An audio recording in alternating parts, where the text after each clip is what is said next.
There are actually a lot of factors that go into how to choose backpacking supplies. One thing to think about is the amount of money that you want to spend on your backpacking supplies, because obviously a lot of things can be really expensive, and if you're only going to be going out for a weekend a year or a few weekends a year, you probably don't want to invest tons of money into all this brand new backpacking gear. So you can always think about borrowing from friends or going to some secondhand stores that have great backpacking supplies at a really discounted rate. There's always your options of getting the outlet online, reionline.com outlet, or the outlets online that have cheap gear as well. And then just trying to find sales is a really important thing. A couple other factors in choosing your backpacking supplies are, what types of things do you want?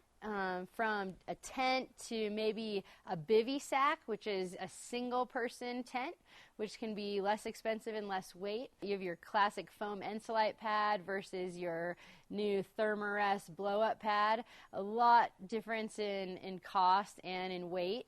And then, of course, the plethora of companies that make outdoor clothing and rain jackets and hats and things like that. So it can be a little bit overwhelming to choose what supplies you need. Ultimately, you need to figure out where you're going, what type of environment. Are you going to be in a wet climate or a dry climate? Do you need, a lot of cold weather gear or more warm weather stuff? What types of boots do you need? If you're going to be in wet a lot, you're going to want some Gore-Tex boots versus maybe just some hiking shoes that you can use in dry climates with not a lot of rocks. So where you're going is really important to think about, how long you're going out for, and then how much money you want to invest in your supplies. Water and food as a backpacking supply is always a big subject because you need to carry food for your journey and you need to know how you're going to purify your water. So in terms of your choices for water purification, you have your filters that you can pump water.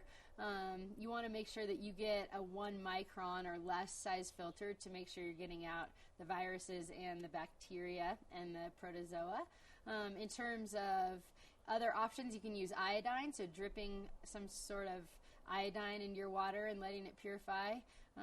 And there's these cool new SteriPens that actually use UV light to purify the water.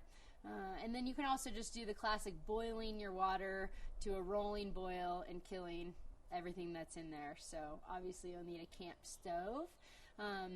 Which leads into food. It's a big thing to plan for food if you're going out for, a multi-day trip, what types of food you want.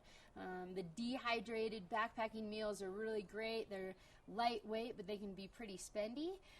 So can you dehydrate your own food, or can you make your own meals that, are canned foods? They can be cheaper but more weight. So those are all things you need to think about as you're considering what types of supplies to bring on your trip.